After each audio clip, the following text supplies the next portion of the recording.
200 wedding invitations with my farm's address, 200, and I only found out from the florist who called to coordinate the decorations. Imagine the humiliation.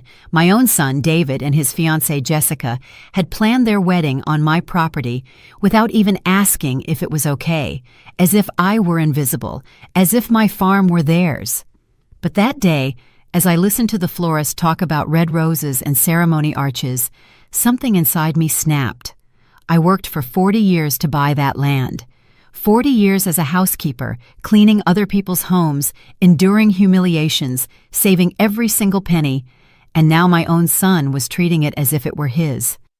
I hung up the phone with trembling hands and immediately called the biggest event company in the city. "Are you available on Saturday?" I asked, with a smile they couldn't see. "Perfect. I want to rent my farm for an important corporate event." If they wanted to use my property, they were going to find out it had an owner. For 40 years, I got up at 5 in the morning. 40 years cleaning floors that weren't mine, washing other people's clothes, ironing shirts for men who didn't even greet me when I arrived at their homes. 40 years putting up with disrespect from bosses who treated me worse than their dogs, who yelled at me if I broke a cup, who docked my pay if I was 5 minutes late because of public transportation. All for a dream that seemed impossible, to have my own place in the world. My 74-acre farm on the outskirts of town with its white-painted farmhouse, its mango and avocado trees, that wide porch where I planned to spend my golden years drinking coffee in peace, watching my flowers grow, and listening to the birds sing. I remember the day I saw the ad in the newspaper. Farm for sale, 74 acres, house included. The price seemed like a distant dream, but something inside me told me it was my chance. I worked double shifts for 5 years. I cleaned houses by day and offices by night. My hands were chapped, my back ached, but every dollar I saved brought me closer to my dream. When I finally bought it at 65 years old, I cried like a child. It was mine, every brick, every tree, every square foot of blessed earth. I had paid for every last cent with the sweat of my brow, with tears of exhaustion, with years of my life sacrificed. I held the deed in my trembling hands. My name was right there. Hilda Morales, sole owner. But for my son David and his fiancée Jessica, from day one, it was our family property, as if they had contributed anything more than problems and expenses. They never helped pay a dime for maintenance. They never offered to fix the broken fence or prune the trees, but they showed up every weekend as if they owned the place. They would come over with their friends without warning, have parties late into the night, leave empty bottles all over the house, and expect me to clean up like their personal maid. "Mom, could you make something to eat? More guests showed up than we expected," Jessica would say to me with that fake smile I so detested, as she flopped down on my new hammock like she was the queen of the place. And I, like a fool in love with my children, always obeyed. I cooked for 10, 15 people who didn't even thank me. I cleaned up after their parties, washed their dirty dishes, picked up their messes, always swallowing my pride, thinking it was a matter of family love, that this was how bonds were built, how naive I was all these years, how blind I was not to see how they were systematically using me. That Tuesday morning, I was watering my tomato plants, enjoying the morning silence, when the phone rang for the first time. It was a man with a professional and friendly voice, asking me about the specific details of the event on Saturday. "What event?" I asked, completely confused, with the hose still in my hands. "The wedding of Mr. and Mrs. David and Jessica," he replied with complete ease. "We have your address as the ceremony location and need to coordinate the delivery of the round tables, chairs, tablecloths, and the floral arch for 200 confirmed guests." I felt as if I had been doused with ice water. My legs trembled violently, and I had to sit down on the porch step before I fell. My heart was pounding so hard I thought I was going to have a heart attack right then and there. "There must be a mistake," I muttered, my voice broken. But in the depths of my soul, I knew there wasn't. That was only the first call of a nightmare that was just beginning.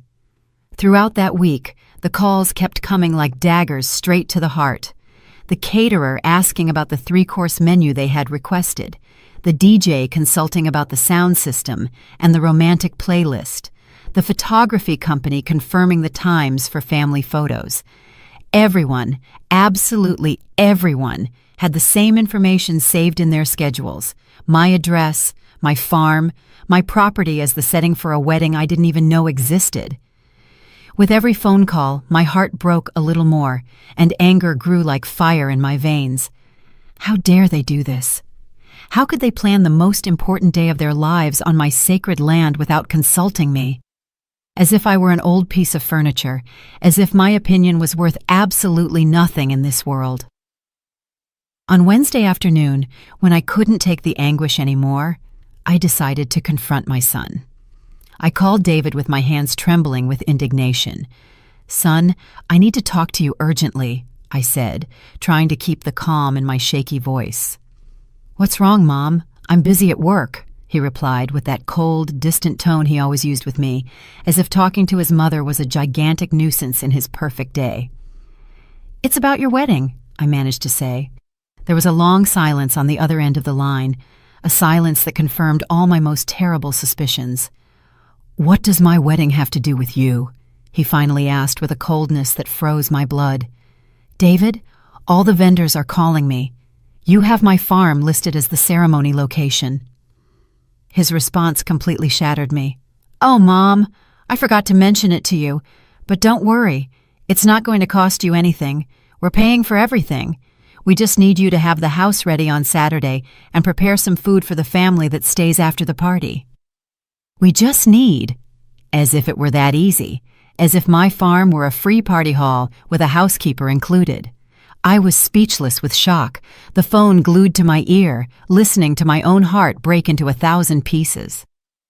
40 years of sacrifice summed up in, "I forgot to mention it to you."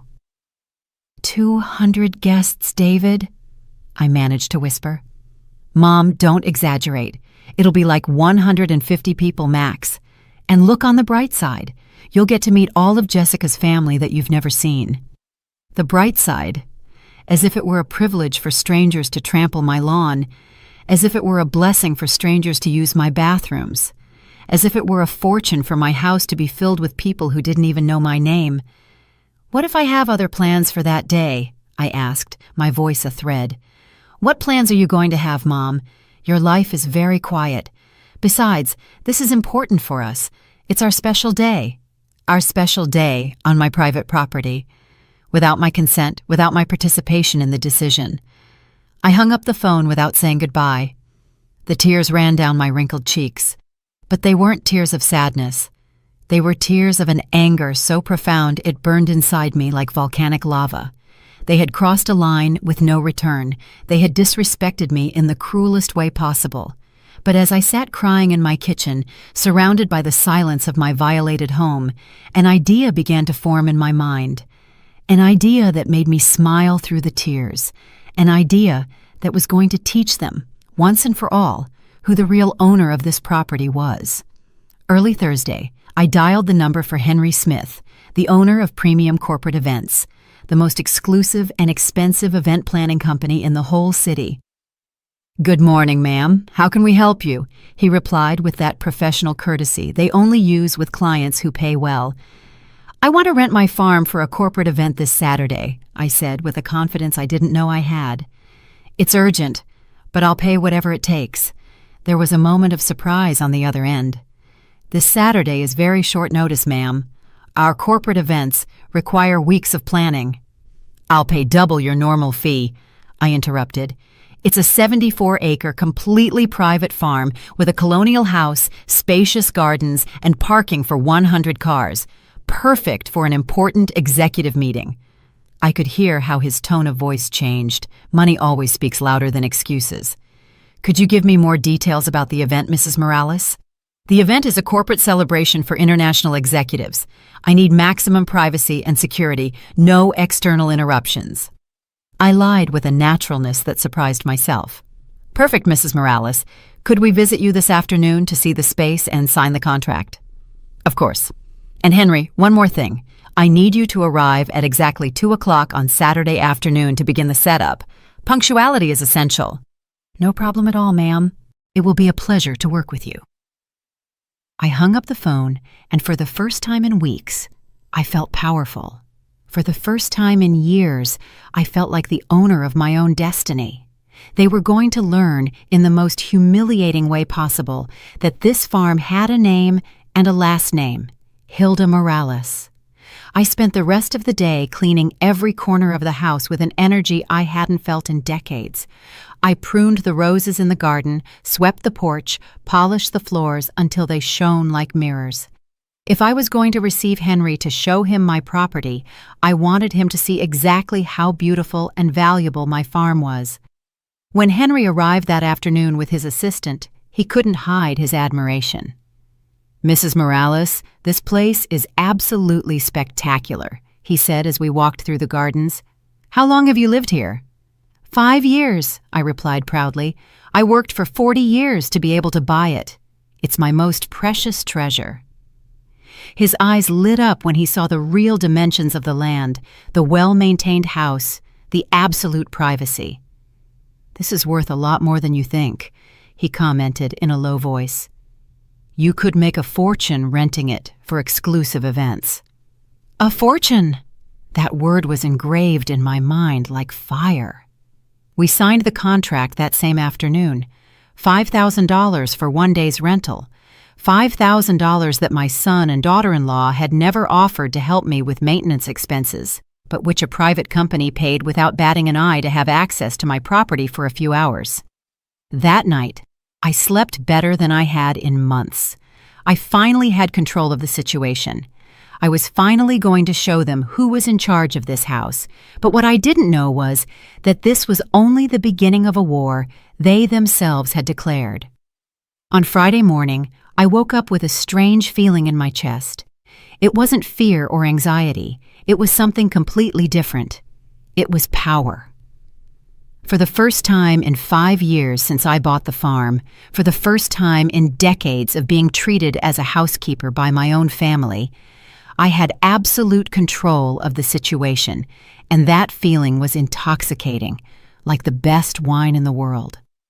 I made myself a strong coffee and sat on the porch to contemplate my kingdom, because that was exactly what it was.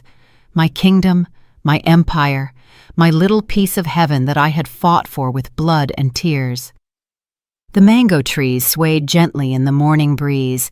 The flowers I had planted with my own hands filled the air with a sweet scent, and the silence was so absolute I could hear the beat of my own vengeful heart. But the peace didn't last long. At 9 o'clock, the phone rang with the insistence of an emergency alarm. It was Jessica, and from the first second, I knew something was wrong from the hysterical tone of her voice. "Hilda, I need to talk to you urgently," she screamed without even greeting me. "What's wrong, Jessica?" I asked with a calm I didn't feel inside. "The florist just called me. He says he can't get into the farm tomorrow because there's another event scheduled. He says someone else rented the place for the same day." Her voice cracked between desperation and fury. "That must be a mistake, Jessica. They probably got the address confused." "It's not a mistake, Hilda.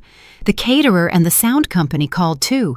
They all say the same thing, that there's a corporate event scheduled from 2 o'clock in the afternoon."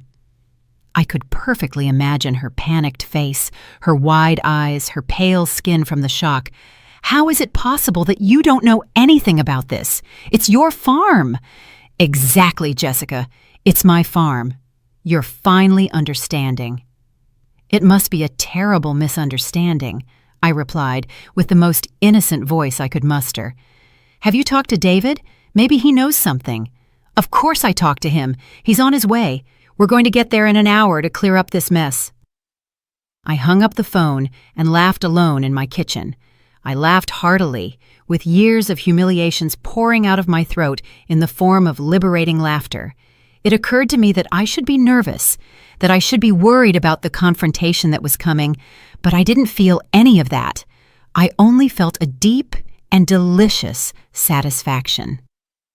An hour later, I saw David's car kicking up dust on the driveway. Both of them came, my son and my daughter-in-law, with the most serious faces I had ever seen on them. David walked towards the house with long, determined strides, like a general going to reconquer lost territory.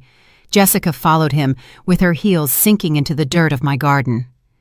"Mom, what the hell is going on here?" David asked me without even greeting me, walking into my house as if it were his. "I don't understand what you mean, son."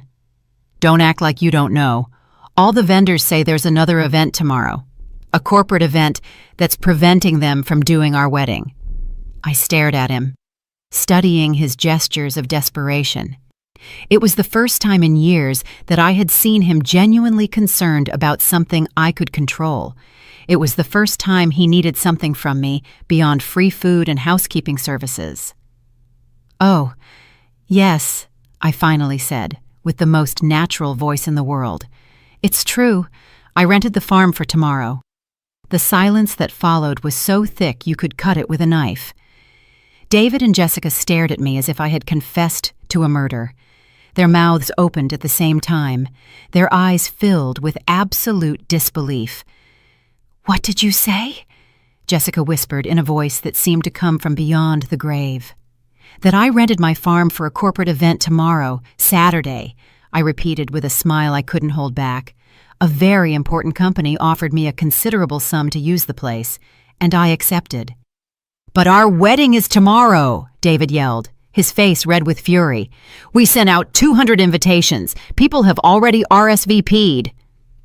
"Well, you should have consulted me before sending out invitations with my address on them," I replied, with a calmness that surprised me. "This is my property, David. Not yours, not Jessica's, not my family's. And I decide what happens here and when." Jessica approached me with eyes full of angry tears. "Hilda, you can't do this to us. It's our most important day. We've been planning this wedding for months." "We've been planning," she says. I repeated her words with sarcasm. "And at what point in those months did it occur to you to ask me if I agreed?" "But you're his mother," she yelled, pointing her finger at me as if I were a criminal. "A mother is supposed to support her son on his wedding day.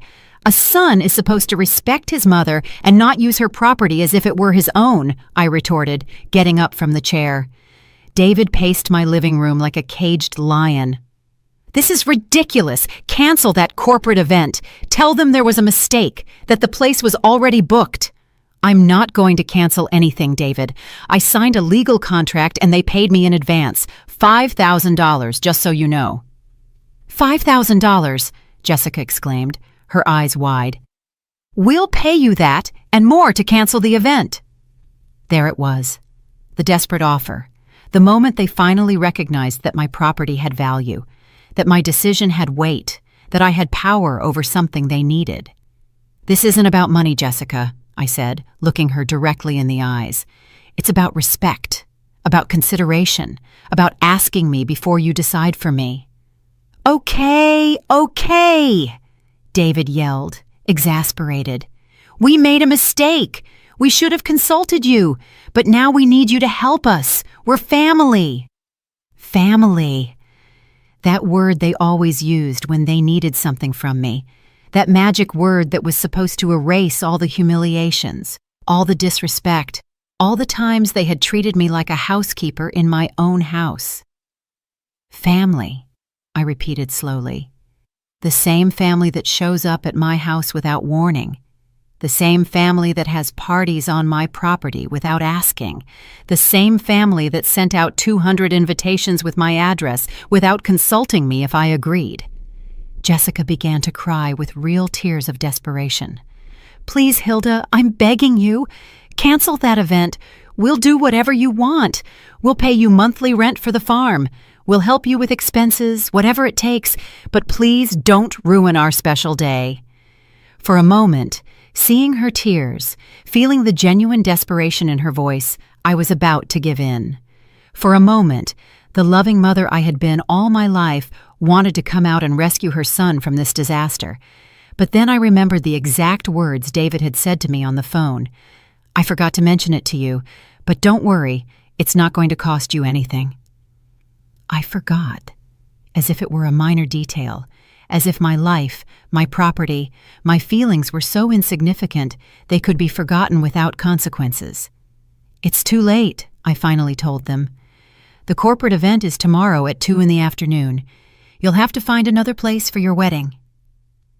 And without saying another word, I walked out of the house and went to the garden, leaving them alone with their desperation and disbelief. But this was just the beginning of the lesson they had to learn. I left them in the living room screaming like angry children while I watered my plants with the tranquility of a nun in prayer. I could hear their desperate voices filtering through the open windows. "It's revenge!" Jessica yelled. "She's crazy!" David replied. "We have to do something. Let's call a lawyer. This can't be legal." But no matter how much they screamed, no matter how much they threatened, I knew something they didn't. I had every right to win. This was my farm, bought with my money, with the deed in my name. I could do with it exactly what I wanted, and what I wanted was to teach them the most expensive lesson of their lives. When they finally left the house, David's face was purple with rage. "This isn't over, Mom," he yelled from the car. "We're going to find a way to fix this mess you caused." "Caused," he said. "I caused the mess by defending my property.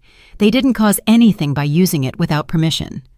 "And you better hope those corporate people don't show up tomorrow," Jessica threatened, sticking her head out the window. "Because if you ruin our special day, I swear you'll never see your grandchildren again." The grandchildren. The final card.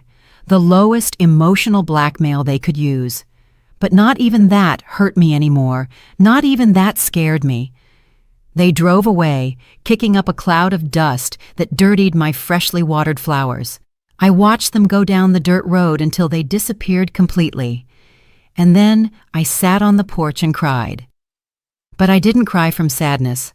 I cried from relief, from liberation, from a strange happiness I hadn't felt in decades.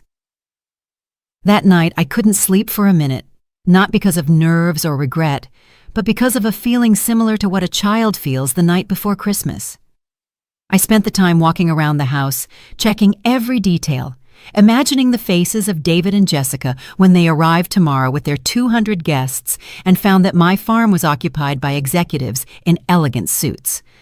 At 6 o'clock on Saturday morning, I got up and took the longest bath of my life. I put on my most elegant wine-colored dress, the one I had bought for special occasions but had never had the chance to wear. I carefully styled my hair, put on a little makeup, and even wore the pearl earrings that had been my mother's, because today I was not going to be the same humiliated housekeeper. Today, I was going to be Hilda Morales, sole owner and absolute lady of these 74 acres of blessed land. At 8, the phone rang. It was my neighbor Irene, worried about the rumors that were spreading through the town like wildfire. "Hilda, my love, is it true you canceled David's wedding?" "I didn't cancel anything, Irene. I simply rented my farm for another event." "Oh my God! But don't you feel bad for all the people who have already confirmed?" "Feel bad?" Everyone was talking about the shame I should feel. No one was talking about the shame they should have felt for using my property without consulting me. "They should feel bad for disrespecting their mother," I replied with a firmness that surprised me. "But everyone in town already knows about the wedding, Hilda. People bought gifts, took the day off. Some people even asked for time off from work to go." Every word from Irene was like a dagger to my resolve, because she was right. There were innocent people who were going to be affected by my decision. For a moment I hesitated. For a moment I thought about calling Henry and canceling the corporate event. But then I remembered something I had forgotten in the midst of all the crisis. For 5 years since I bought the farm, David and Jessica had done the exact same thing. They had invited people without consulting me, had parties without telling me, had used my property as their private backyard. "Irene," I said, with a certainty that came from the depths of my soul, "for 5 years I've been the uninvited hostess of my son's parties. For 5 years, I've cooked for his friends. I've cleaned up after their celebrations. I've been treated like a housekeeper in my own house. Today, for the first time, I'm going to be the owner of my own place." At 10 in the morning, the first wedding vendors started to arrive. The florist showed up with his truck full of red roses and white carnations. But when he saw the private corporate event signs that Henry had put up early, he stood at the entrance not knowing what to do. I was on the porch, having my morning coffee, watching the first act of the drama I had orchestrated unfold. The florist saw me and walked towards me with a look of total confusion. "Ma'am, I'm here for the decoration of Mr. and Mrs. David and Jessica's wedding, but I see there's another event." "Indeed," I replied with the calmest voice in the world. "Today, I have a corporate event scheduled from 2 in the afternoon. The farm is not available for the wedding." "But ma'am, I have a signed contract. They're going to pay me $3,000 for this decoration." $3,000 just for flowers, for a wedding they planned without consulting me on a farm that wasn't theirs, with money they had never offered to help me with the upkeep of the place. "I'm very sorry, but you'll have to talk to the contracting parties. I didn't sign any contract for the wedding." The caterer arrived with 2 trucks full of elegant food. The sound company arrived with giant speakers. The photographer arrived with his professional cameras. One after another, all the vendors found out the same reality. The farm was occupied by another event, and the wedding would have to find another place. At 11:30, Henry arrived with his premium corporate events team, 25 people dressed in black, moving with the precision of a symphony orchestra. In 1 hour, they transformed my garden into an elegant outdoor ballroom with round tables, white tablecloths, sophisticated centerpieces, and a stage for corporate presentations. "Mrs. Morales," Henry said to me, admiring the result, "your farm is perfect for this type of event. If you're interested, we could set up a monthly contract. We have clients who would pay very well for a place this exclusive." A monthly contract. Regular income. Financial independence. For the first time in my life, my farm was not only my home, but also my source of income. At 12 o'clock, the wedding guests began to arrive. Elegant cars, entire families dressed up, women in party dresses and men in dark suits, all following the directions on the invitations that led them directly to my main entrance. And I was there on my porch, dressed like a queen, watching as each car stopped, confused by the corporate event signs, watching as the families got out of the cars and looked around without understanding what was happening. Watching as, little by little, a crowd of lost guests formed at the entrance to my farm. Some approached me to ask, "Excuse me, ma'am, do you know where David and Jessica's wedding is?" "I'm afraid it can't be held here today," I replied courteously. "The farm is rented for a corporate event." The confused faces turned to surprise, then to indignation. "But how is that possible? We received the invitation with this address." "You'll have to talk to the bride and groom. I'm just the owner of the place." At 2 o'clock, the executives for the corporate event arrived. 50 impeccably dressed men and women in new cars, treating me with the respect and courtesy that a successful businesswoman deserves. "Mrs. Morales, thank you so much for allowing us to use your beautiful property," the CEO told me, shaking my hand with genuine admiration. And while the executives enjoyed their elegant meeting in my perfectly decorated garden, I sat on my porch to await the moment I had been imagining all week, the moment David and Jessica would arrive in their wedding attire and find out that they could no longer dispose of my life as they pleased. At 2:30 in the afternoon, just as the executives were starting their corporate presentation in my garden, I saw a caravan of white cars decorated with silver ribbons appearing on the dirt road. My heart sped up like a war drum. It was the wedding party, the main car with the bride and groom, followed by the groomsmen, bridesmaids, and several close family members.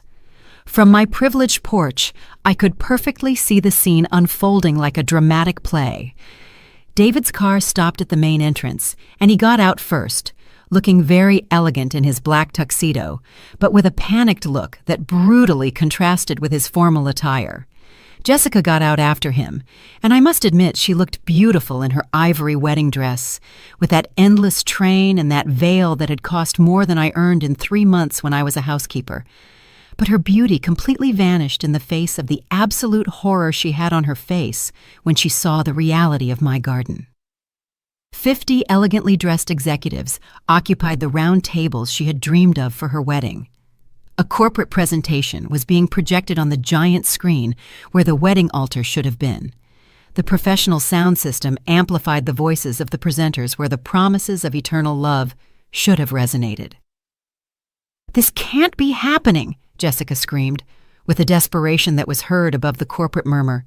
"This is our day. This is our wedding."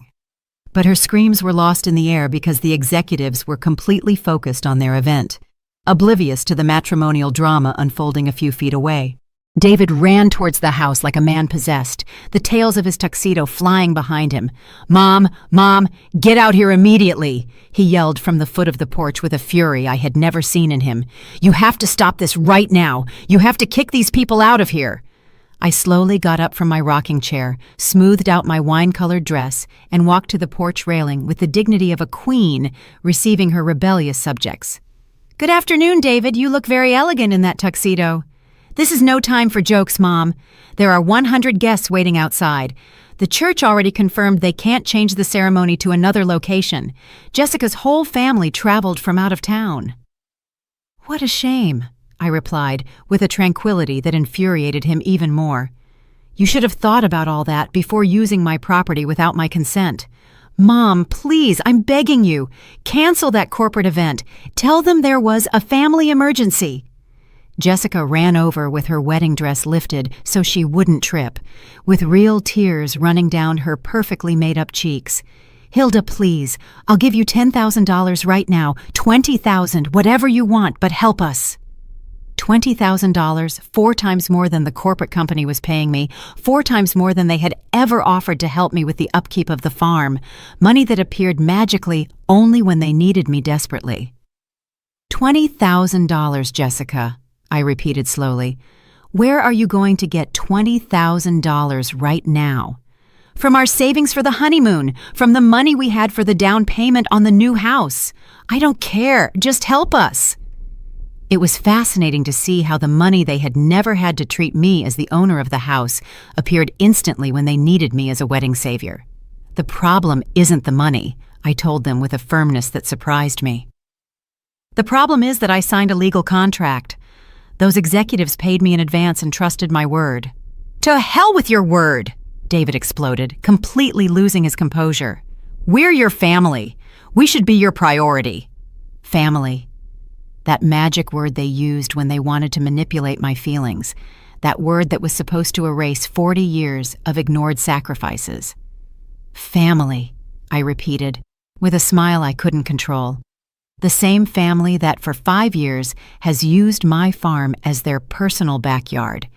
The same family that has never asked me if I agree with their plans. But this is different, Mom. This is our wedding. It's the most important day of our lives. And my farm is the most important achievement of my life, I replied, walking down the porch steps one by one. For 40 years I worked to buy it.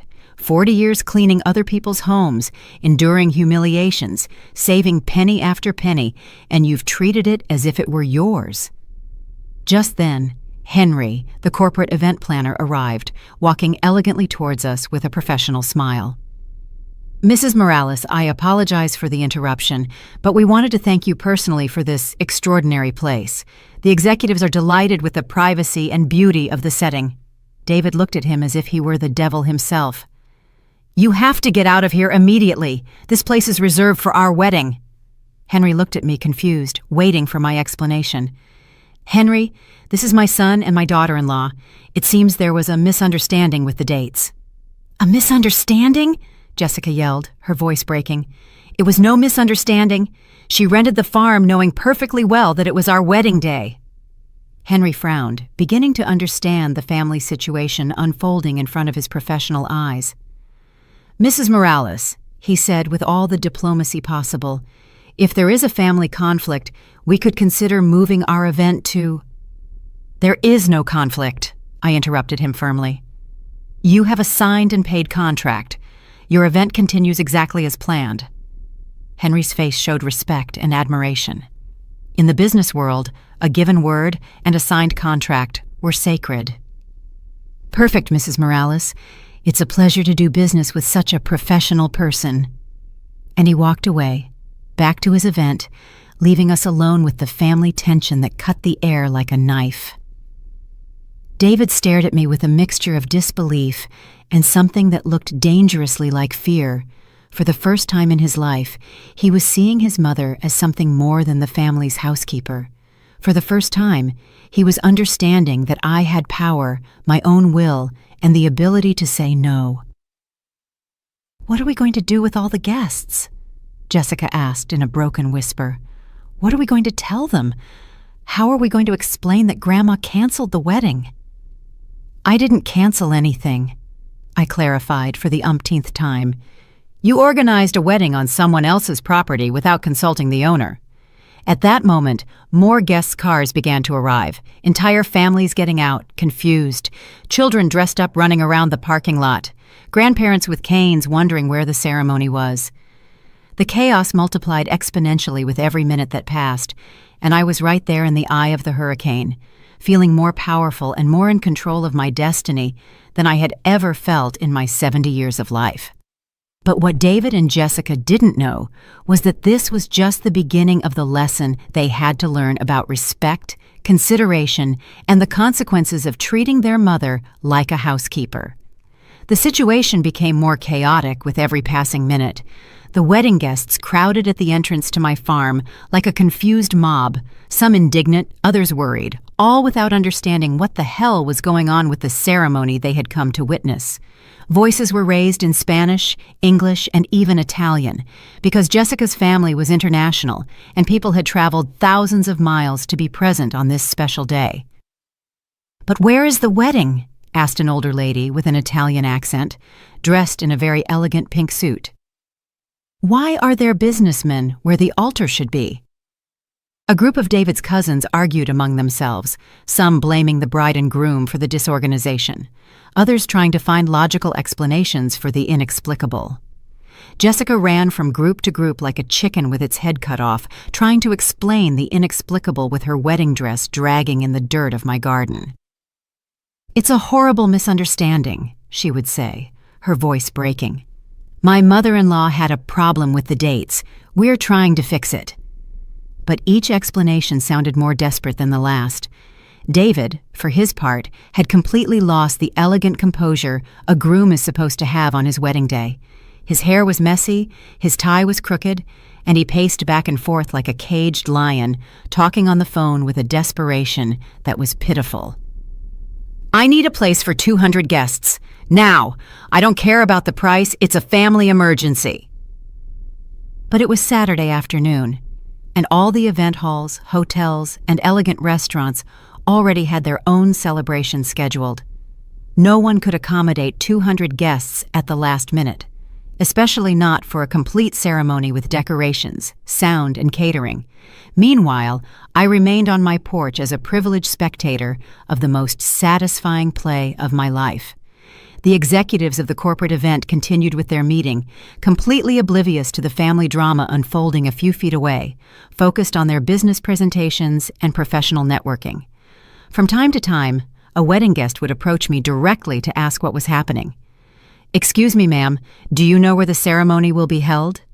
"I'm afraid you'll have to ask the bride and groom," I would reply with the most polite courtesy. "I am only the owner of the farm, and today it is rented for a corporate event." The look of confusion on each person's face was a masterpiece. They didn't understand how the groom's grandmother could not know anything about her own son's wedding. They didn't understand how it was possible that there was another event in the same place and on the same date. They didn't understand anything, and that confusion was exactly what I had planned. At 3:30 in the afternoon, Father Thomas, the priest who was going to officiate the ceremony, arrived.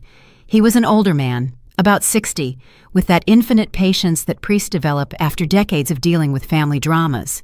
He got out of his black car, saw the chaos, approached David directly, and put a hand on his shoulder. "Son, explain to me what's going on here." David completely broke down in the presence of Father Thomas. It was as if the figure of religious authority made him revert to the Catholic boy he had been, the boy who didn't dare to lie in confession. Father, my mom rented the farm for another event. We didn't know. We didn't ask her. Father Thomas looked at me with those wise eyes that have seen everything in life. He walked slowly to my porch, went up the stairs, and sat in the rocking chair next to mine. "Hilda, right? I'm Father Thomas. Can we talk for a moment?" "Of course, Father." I liked his approach. He didn't come in yelling or demanding like David and Jessica. He didn't try to manipulate me emotionally. He simply wanted to understand the situation from my perspective. "Tell me what happened here," he said with that quiet voice that confessors use. I explained everything to him from the beginning. The 40 years of work, the 5 years of being treated like a housekeeper on my own farm, the parties without invitation, the wedding planned without consulting me, the 200 invitations sent out with my address without my knowledge. I told him everything with the honesty owed to a man of God. Father Thomas listened in silence, nodding from time to time, without judging them or me. When I finished talking, he remained silent for several minutes, looking at the garden where the executives were enjoying their corporate event, while the wedding guests remained confused in the parking lot. "I understand your pain, Hilda," he finally told me, "and I understand that you feel disrespected. But I also understand that there are 200 innocent people who came with the best intention of celebrating your son's love. Father, I didn't create this situation. I only defended my property." "I know, my dear, and you have every right to defend what is yours. But now we have to think about how to solve this in the most Christian way possible." I liked that he didn't judge me, but I also didn't like the implication that I had to be the one to solve the problem that others had created. "What do you suggest, Father?" "Well, the corporate event is already set up and you have a legal contract. We can't interrupt that. But perhaps we could use the area in front of the house for a small ceremony, just with the closest family, and then find a restaurant for the celebration." It was a reasonable proposal, I must admit, but there was a problem. Accepting that proposal would mean rescuing David and Jessica from the consequences of their own decisions. It would mean teaching them that they could disrespect their mother, because in the end, she would always rescue them. "Father," I said, looking him directly in the eyes, "for 5 years, I've rescued my son from the consequences of his decisions. I've cleaned up after his parties. I've cooked for his friends. I've allowed him to treat my house as if it were his. And every time I rescue him, he learns that he can do whatever he wants because Mom will always be there to fix the mess." Father Thomas nodded slowly. He was a wise man and perfectly understood the moral dilemma I was facing. "And what do you think should happen now?" "I think my son needs to learn that decisions have consequences, that he can't use other people's property without permission, not even if that person is his mother." At that moment, Jessica ran towards the porch with her wedding dress dirty from the dirt and tears running down her cheeks. "Father Thomas, thank God you're here. Please help us. Hilda has to understand that this is our special day." The father looked at her with compassion, but also with that firmness that characterizes good priests. "Jessica, my dear, before we talk about special days, we need to talk about respect and consideration for others. It is true that you planned this wedding without consulting Mrs. Hilda." Jessica fell silent with her mouth open, not knowing what to say, because the truth was indefensible, and she knew it. "It's just that we thought she was family. We didn't think it was necessary." "You didn't think it was necessary to ask the owner if you could use her property?" the priest insisted, with that infinite patience that disarms more than any shouting. "But we've always used the farm for our celebrations," Jessica exclaimed desperately. "There's never been a problem before." "That's the problem, my dear," Father Thomas replied. "The fact that there's never been a problem doesn't mean there hasn't been a lack of respect." And at that moment, seeing Jessica's face confronting the truth in front of a man of God, I knew that someone else finally understood my point of view. Someone else saw what I had been feeling for 5 years, being treated like a housekeeper in my own house. But the lesson was just beginning. Father Thomas stayed with us for a whole hour, mediating between the desperation of the bride and groom and my unshakable determination. It was like a spiritual referee in the strangest ring in the world, a 70-year-old grandmother against her own son on his wedding day. But while we were talking, something incredible began to happen. The executives from the corporate event began to notice the drama unfolding a few feet from their professional meeting. At first, they tried to politely ignore it, but it was impossible not to see a bride in a white dress crying uncontrollably while 200 confused guests filled the parking lot of my farm. Henry, the event planner, discreetly approached where we were. "Mrs. Morales, I apologize for the interruption again, but my clients are asking if they can help in any way. They see the family situation and feel bad about occupying the place on such an important day." For the first time since all this chaos began, I felt a pang of something akin to regret. These elegant professional executives were showing more consideration for an unknown family than my own son had shown towards me for 5 years. "It's very kind of you, Henry, but you have a paid and planned event. You shouldn't worry about our family matters." "Well, if you change your mind, we'll be here until 6 o'clock this evening. After that, the place is completely free." 6 o'clock this evening. That meant they could technically have some kind of nocturnal celebration after the executives left. It was a possibility I hadn't considered, and I saw Jessica's eyes light up with desperate hope when she heard those words. "Did you hear that, Hilda?" she asked me, her voice broken but hopeful. "We could have the ceremony after 6. We could have a candlelit evening wedding. It would be even more romantic." "Jessica," I replied gently, "the problem isn't the schedule. The problem is that you never asked me for permission to use my property." David then approached, and for the first time since this whole crisis began, he didn't have a look of fury on his face, but of something that looked dangerously like humility. "Mom," he said in a voice I hadn't heard since he was a child. "You're right. We made a horrible mistake. We disrespected you in the worst way possible." I remained silent, waiting to see if there was more than a superficial apology dictated by desperation. "We should never have taken it for granted that we could use your farm without asking. We should never have sent out invitations with your address without consulting you. And we should never have treated you as if you were our employee instead of treating you as the owner of the house you are." His words sounded sincere, but I had heard apologies before. Whenever he needed something from me, David knew exactly what to say to soften my mother's heart. "And what will you do differently if I give you another chance?" I asked him directly. "We'll pay you monthly rent for using the farm on weekends," he replied immediately. "We'll consult you before making any plans that involve your property, and we'll treat you with the respect you deserve as our mother and as the owner of this house." Monthly rent, prior consultations, respect as the owner of the house. All the things I had wanted for 5 years, and which appeared magically only when they needed me desperately.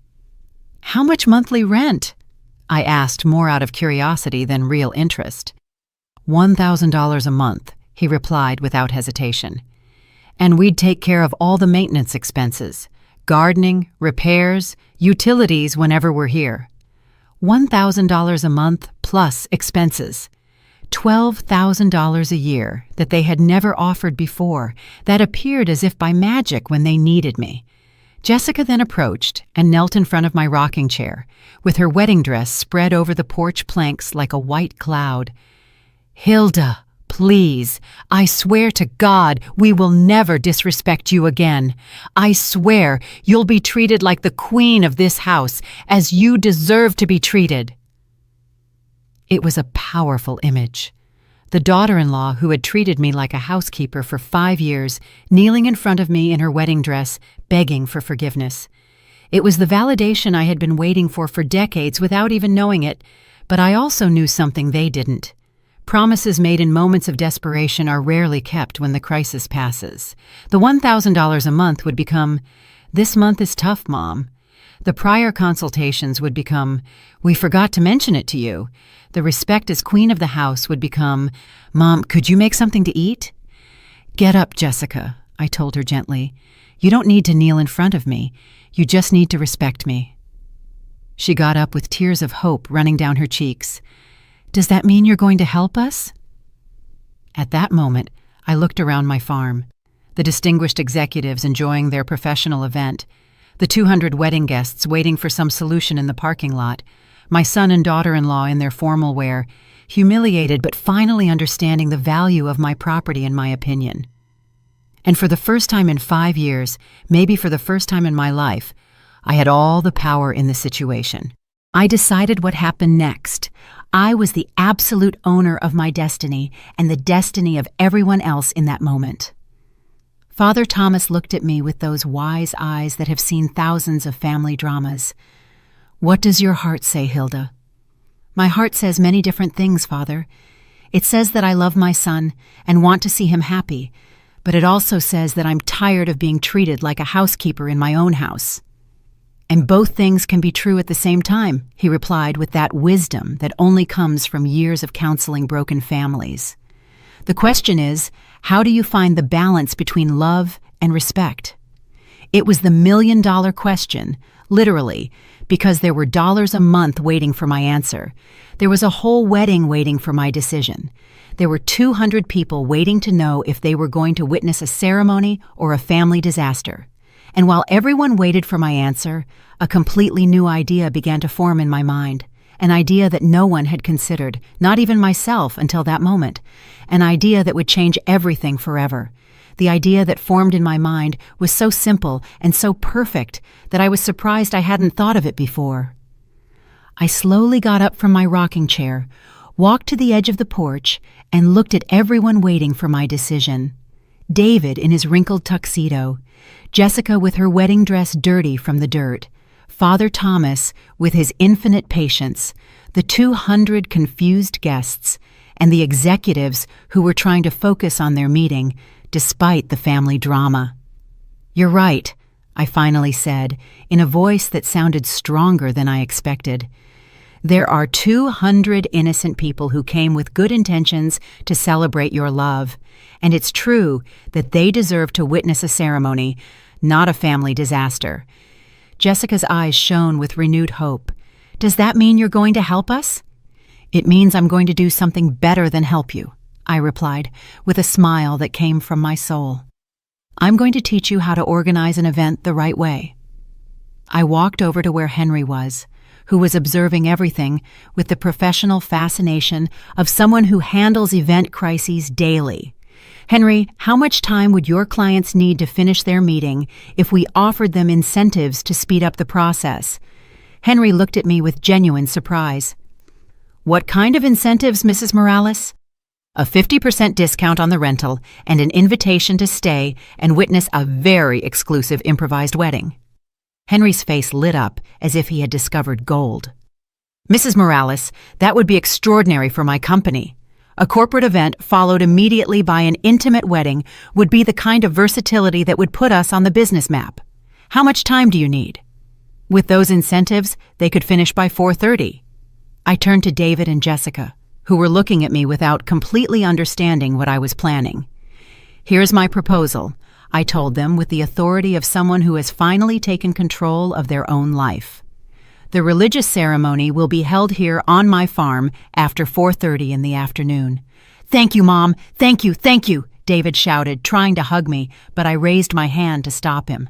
"I'm not finished. The ceremony will be held under my conditions, with my rules, and in the way I deem appropriate." The silence that followed was so dense you could cut it with scissors. Everyone knew I was about to dictate terms, and no one knew if those terms would be acceptable or unacceptable. "What are your conditions, Mom?" David asked with a mixture of gratitude and nervousness. "First condition, from this moment on and forever, any event you want to hold on my property must be consulted with me at least 1 month in advance. Second condition, you will pay $1,000 a month in rent for the use of the farm on weekends, plus all maintenance expenses." So far, everything was in line with what they had promised in their desperation. Third condition, during today's ceremony, I will be publicly recognized as the owner and hostess of this place. Fourth condition, after the ceremony, all the guests will know the complete story of how this wedding was organized. I watched as David and Jessica's faces gradually changed from hope to concern. "What do you mean by they will know the complete story?" Jessica asked in a small voice. I mean that during the toast, I am going to explain exactly how we got to this situation, how 200 invitations were sent out without consulting the owner of the property, how a complete wedding was planned without my knowledge, and how everything was almost canceled because no one thought it was necessary to ask me for permission. The look of absolute horror on their faces was almost comical. It was obvious they would prefer any punishment to public humiliation in front of all their family and friends. "Mom, you can't do that to us," David murmured. "Jessica's family, our friends, everyone is going to think we're disrespectful." "And weren't you?" I asked with a devastating simplicity. "Weren't you disrespectful by using my property without my consent? Am I not the one who should feel humiliated for being treated like a housekeeper in my own house?" Father Thomas cleared his throat. "Hilda, I understand your point, but public humiliation can permanently damage family relationships."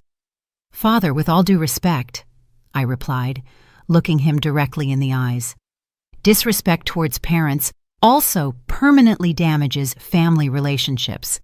The difference is that my humiliation has been private for 5 years, while theirs would be public for 5 minutes. It was an unassailable logic, and Father Thomas knew it. He nodded slowly, acknowledging that I had a valid point. "What if we accept all your conditions?" Jessica asked, her voice breaking. "Including the public toast?" "Including the public toast!" Jessica and David looked at each other with that silent communication that couples have when they face difficult decisions. I could see them calculating mentally. It was better to have a wedding with public humiliation or to have no wedding at all. "Is there no way to negotiate the toast part?" David asked desperately. "We could do everything else, pay the rent, always consult you, recognize you as the hostess, but avoid the public speech." "No," I replied with a firmness that surprised me. "You either accept all my conditions or you can find another place for your ceremony." It was the moment of truth. The moment they had to decide if their pride was more important than their wedding, the moment they had to choose between temporary humiliation and the complete loss of their special day. Jessica was the first to break. Tears began to roll down her cheeks as she nodded slowly. "Okay," she whispered, "we accept all your conditions, all of them, including the toast." David looked at her in surprise, then looked at me, and finally he also nodded. "Okay, Mom, we accept." At that moment, I felt something I had never felt in my life. Absolute power mixed with poetic justice. It wasn't cruel revenge. It wasn't gratuitous malice. It was simply the natural consequences of their own decisions presented in a way that everyone could learn the lesson. "Perfect," I told them with a smile that came from the depths of my satisfaction. "Henry, please proceed to talk to your clients about speeding up the event. Father Thomas will need to reorganize the ceremony for 5 o'clock in the afternoon. David, go inform all the guests that the wedding will take place, but with a modified schedule."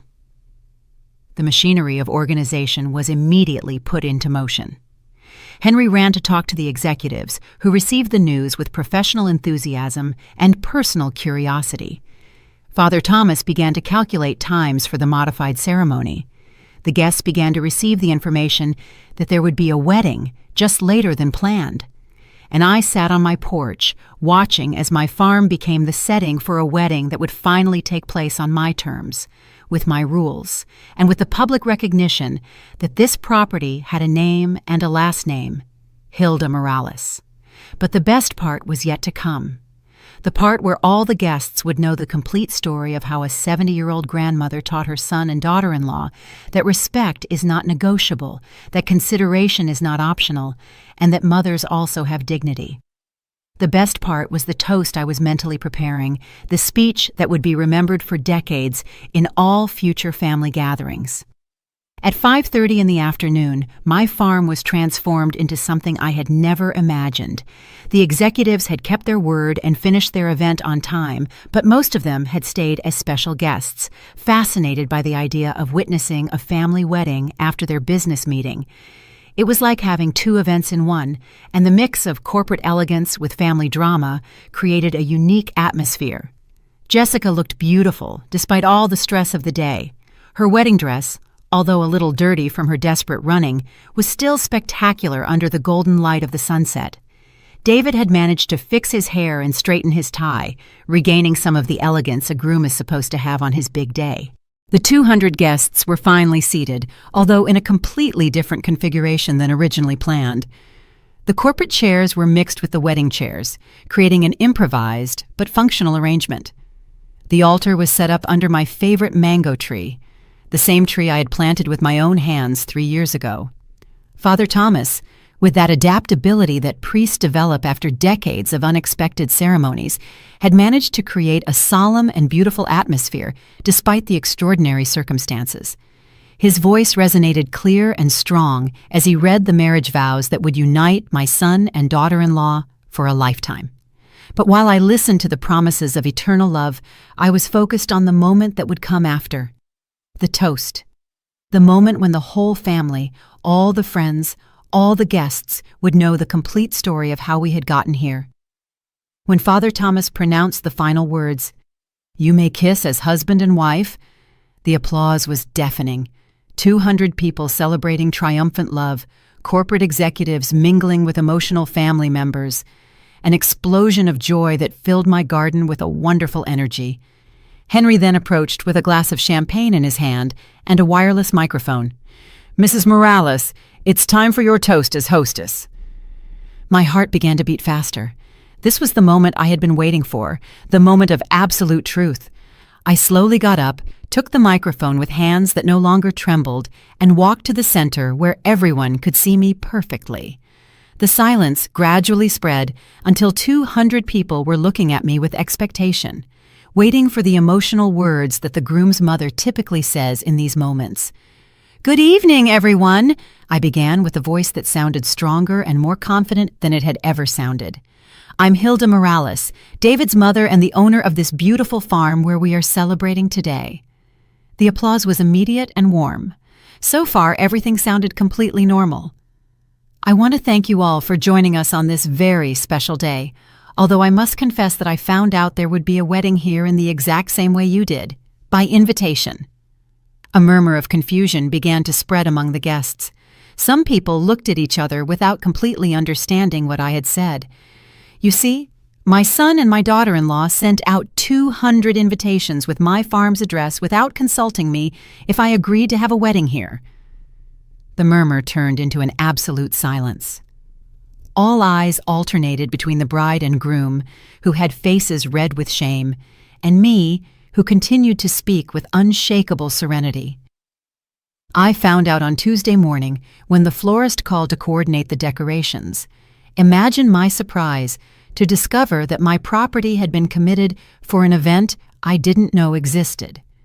The corporate executives, who had witnessed all the afternoon's drama, began to smile with admiration.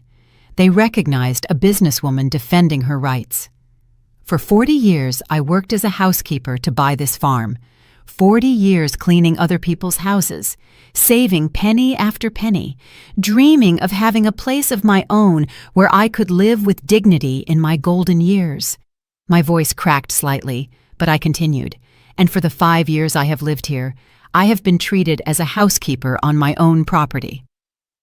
The silence was so profound, you could hear the wind moving the leaves on the trees.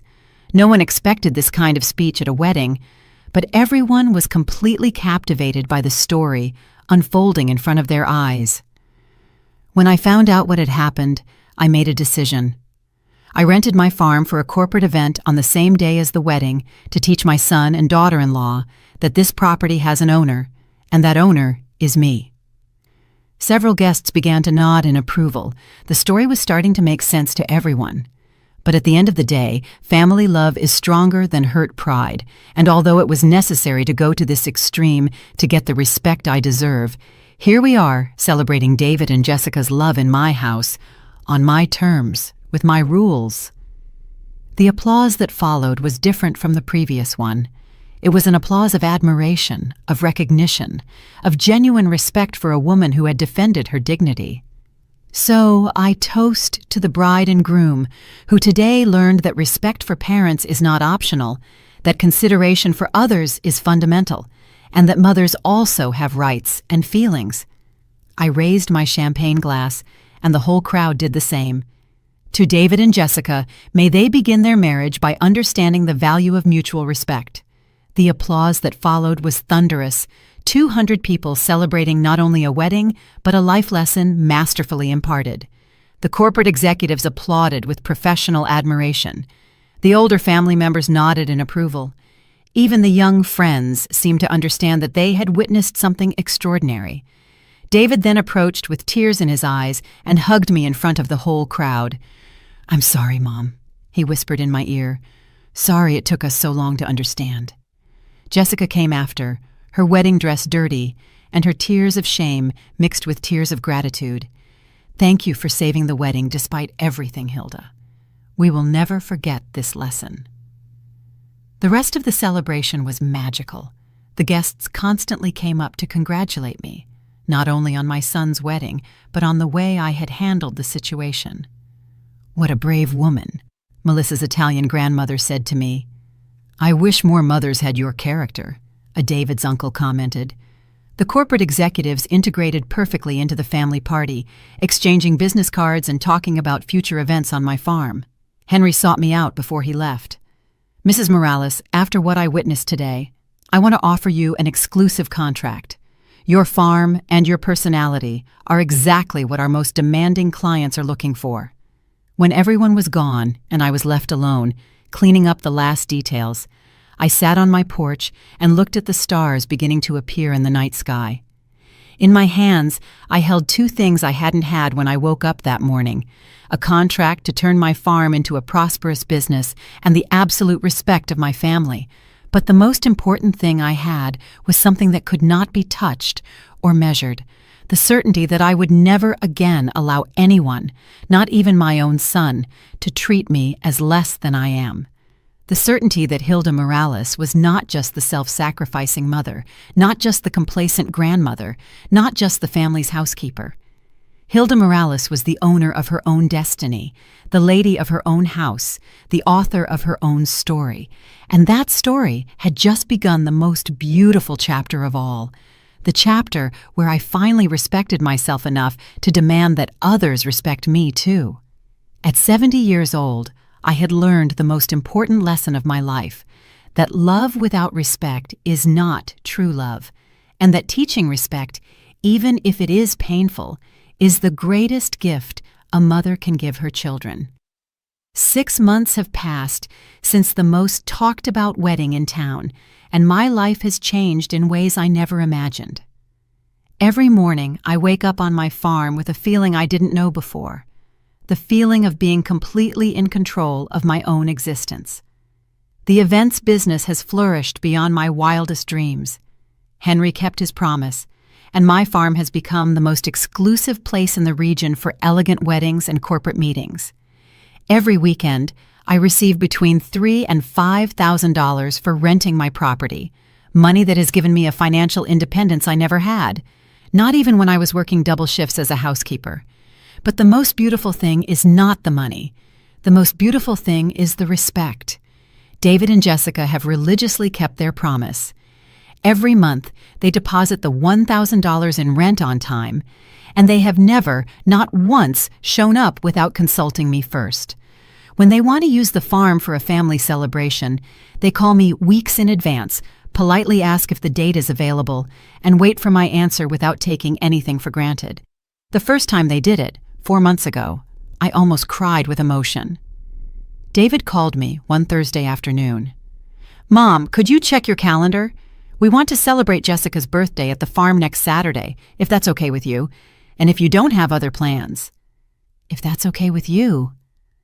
Words I had waited 5 years to hear, but the most profound change has been in the way they treat me when they are here.